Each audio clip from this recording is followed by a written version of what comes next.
everyone, welcome to Watch It Paint It. This video we're going to be painting the Tainted Walkers from Simon Games Zombicide, Black Plague / Green Horde / the Friends and Foes expansion pack. Also at the end of the video I'm just going to talk a little bit about Scott the Machine. He's a commission painter in the UK and he contributes to this video a little bit, which I'll discuss and talk about at the end. Just to start off, I primed all of these miniatures in uniform grey. That's the colour primer by the Army Painter. Didn't film it, you know what spraying stuff is and priming is like. And here we go, we're going to start painting off one of the sculpts. There's 3 sculpts in the game. I'm going to show you primarily one of them, but I'll keep periodically showing you the other 2. So I'm starting with a dry brush of Filthy Suit. That's that lighter grey. It's lighter than uniform grey. I'm just going to do this across all of the bits of skin that you can see, his feet, his chest, his torso, his head, his hands are also shown through. The sculpts are a little bit different, and as I mentioned, I'll just show them. So far it's really subtle. You can hardly see that, and it's going to take a while until you can sort of see the subtleties of that. I'm going to mix in some white primer. It's not called white primer, it's Army Painter's matte white. Any white will do. 50-50 with that Filthy Suit. We're going to make it much lighter, and I'm going to dry brush that in the exact same areas, just a little bit lighter. You're trying to catch just the tips, not trying to apply it quite so generously this time. And again, I'm just showing you the sculpts here, and you can see it's starting to take place now. You can see that skin looks different to the rest of the model, but really by the end you're really going to see that skin's actually quite well done, actually. Toot my own horn, but it's quite hard to see at the beginning. It's very subtle. I'm not going to use any wash on the skin, and it's going to be super subtle and super realistic, I guess. I think it looks nice. It looks very clean by the end, but by all means you could use a wash there and just really higher contrast for on the table, and these zombies would just be dirty, wouldn't they? It doesn't matter if the wash makes them a little bit dirty. I'm going to use Crusted Sore on this specific sculpt. I'm going to paint all 3 sculpts differently in terms of their clothing. The rest's going to be identical. So this is Crusted Sore. It's quite a maroony red by the Army Painter, and I'm going to be painting it on his skirt and this sort of cloak, I don't know, like hood sort of thing around the top, and just again giving you a spin so you can just see the bits I've painted. As I mentioned, different clothing for the different sculpts. This is Dirt Splatter, and that's a brown, a dirty brown from the Army Paint. That's for his pelt round his waist. And for the third and final sculpt, it's just elf green on his skirt, and that's from that Army Painter's Black Plague kit that you can buy. All of my paints, they're all listed in the description below, as well as an affiliate link to Element Games, which do ship worldwide, and they're fairly cheap, at least in the UK. These are pretty decent prices, and it supports the channel if you do purchase from them. We're going to move on to Pale Flesh. This is Pale Flesh, and this is in that Army Painter's newest set, the Green Horde paint set, but it's really similar to Toxic Boils, and a lot of just, if you've got a light pink, it will produce a similar effect. I'm using my detail brush all the way through this model. I don't switch from my detail brush for any of the painting, at least. The washers I might use a slightly bigger brush. Again, just showing you all 3 sculpts, but they're very similar in terms of these boils that are sort of stuck to them. That's a reason to use Toxic Boils as well, because these look like Toxic Boils, Tainted Boils, some sort of boils. Leather Brown, Army Painter again. In fact, I don't need to mention all of these paints are Army Painter. Specifically chose that because they do make those kits that are aimed specifically at this game, and they do have the Black Plague and they do have the Green Horde kits, and a lot of these paints are from those 2 kits.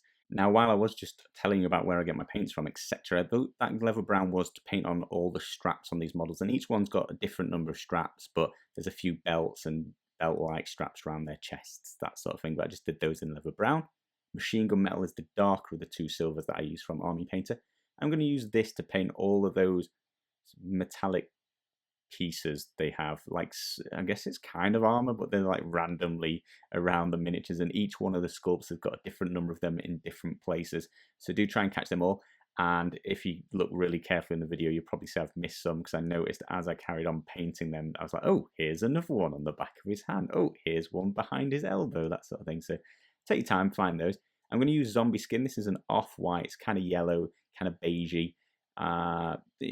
This is up to you. There's lots of different colours. You could do it in sort of beige, yellow, like a white.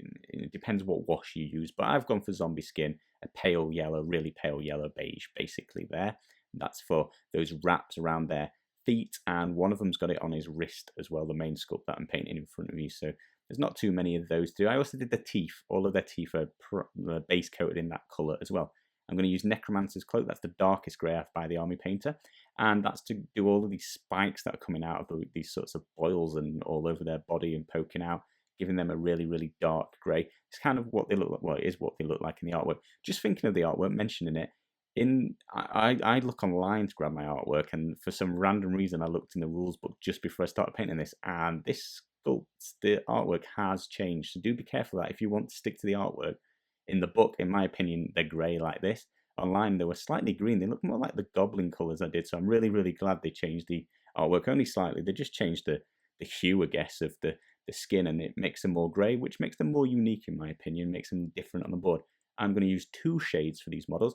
I'm going to use Deep Shader, which is from that Black Plague kit, and it's a really, really dark brown wash, and I'm going to use that all over everything bar the skin, because I'm not going to use any wash on the skin, and I'm not going to do any of those boils either, but all of their clothes, their wraps, and the spikes, I'm going to get some of that on. The second wash I'm going to use, as I mentioned, I'm going to use 2. This is Jumpsuit Shader. It is by the Army Painter, but it's a red shader, so any red shader will do if you have one. And I'm going to do the toxic boils in this. Now, you could very easily just use that dark brown. By all means, if you don't have this, just do that. They're going to look dirtier. I wanted them to look redder and keep closer to the natural colour of these boils, but you could just make them look dirty. Same as the skin, as I mentioned at the beginning, you could wash that in a dirty colour. They're going to look dirty. They're zombies. They're disgusting, so I don't think it matters too much if you do that. I'm going to use pale flesh again, or toxic boils if you've got that, or any other light pink's going to cover you nicely here. And I'm just going to bring back that base coat to all of those boils. I'm going to find every single raised lump and bump and just make it look a bit pussy, a bit blobule. And I only do one coat, well, a couple of coats to bring up the brightness, but I don't increase another highlighted layer or anything on that. Now, by all means, you could mix in a little bit of white or something like that, a paler version, just catch the very tips of all of those blobs and you make it look a bit more realistic. But with this being a horde, I was trying to do it reasonably quick. I'm going to start highlighting up those wraps with the zombie skin, which I did the base coat in, and I'm just showing you this because you may or may not like it. I just found the paint was a little bit too runny and it wasn't making it look nice, so I abandoned that, put a bit more wash on, left it. Now, you could highlight up those wraps if you want. That's kind of how I would have done it. I didn't like how it looked, so I skipped it, but I wanted to leave that in to mention it. I purposely skipped that in this case. On this specific sculpt, I'm going to highlight back up that Crusted Sore using Crusted Sore. I'm going to do edge highlighting, so all the way around all the edges, and then each one of the folds, I'm going to paint back in that base colour, make it look like it's popping out of the model, really paint back in some of those details. Very, very subtle, like the skin. I'm not trying to make it too unrealistic. Elf green, exactly the same format on his skirt, but I use the elf green colour. Again, if you want to take it to the next level, mix in a tiny bit of white with these colours and add on a final highlight on the very edges. I did use zombie skin, which is not the base colour, on that pelt that he's wearing, and just dry brush that across and really made that pop out and look really, really good. I think that's not as subtle as the rest, but it's a nice effect. I think it's looking nice. Next, I'm going to be using Claymore Blade, and again, on these metals, I'm going to be edge highlighting all the way around the edges as the light's reflecting off the corners and the edges of those pieces, and then I'm going to highlight up all of those like bolt, what do you call them, like the bumps, the rivet style things. And then I'm going to mix in some Filthy Suit with Necromancer Cloak, making a mixture of the two, a nice medium grey. I'm going to dry brush all of the spikes, just bring them into a highlight, make them look 3D and realistic. Then for the final bit of painting, I'm just going to paint the bases, and like I've done with all of my Green Horde models, black along the top and around the edge. I'm leaving the rim as the sort of colour guide to what sculpt, what type of zombies these are. So these are going to be Filthy Suit around the rim, black on the top. And there we go, guys. An hour and 30-ish minutes, let's call it. About half an hour a model each with the camera in my way. I don't think that's too bad. I'm very happy with how I got these to look. Now, the reason I mentioned Scott the Machine at the beginning of the video is, and this is I feel like it's a bit controversial for a miniature painter, YouTuber who talks about miniature painting and does tutorials on it, but I've been thinking about this for a very, very long time. Since taking up YouTube, I do not have very much time to paint my own miniatures, weirdly. I spend a lot of time editing and adding audio like I'm doing exactly now instead of painting masses of hordes. Basically, I don't paint any miniatures that aren't a tutorial, so I don't have time to paint the other 15 miniatures in this set, for example. Now, Scott the Machine, as I mentioned, is a commission-based painter in the UK, but he does take commissions from outside the UK. If you've never heard of him, you should check out his stuff. I'll leave a link in the description below so you can find out more about him. But he's renowned for painting incredibly fast. Faster than me, I think. Now, because he's fast, he comes reasonably cheap, let's say, but he's probably by far the cheapest commission painter I know by miles. I've sent him my other 15 models so we could work on this project together. Let's have a look at them. So I've chucked them all together on my turntable thingy spinny majig, and I'd be interested, let me know in the comments below if you can pick out the 3 that I painted originally. I was expecting to be more easily able to tell. Now, I think I can tell because I did paint them, but they're ridiculously close. And I think that because Scott went out of his way, he bought some extra paints, he talked to me a lot, the communication was absolutely fantastic. I've not worked with a commission painter before, and he spoke to me exactly as I would like to be spoken to by somebody undertaking a project that I'm working with. He checked which colours I wanted, he purchased the ones he was missing, he checked if X, Y, and Z was okay, he sent me progress pictures, although this only took it, they were missing from my collection for a day or two. This was not a long project once I actually got round to posting them to him. He doesn't mess around, these are insanely quick, which is a huge benefit if you're in a rush. Maybe you've got some gifts to give to somebody, you want to get something painted for them, or you've got a tournament coming up and you need a game painted. I think the quality is absolutely fantastic. I was expecting a little bit less actually for the speed at which he's done it,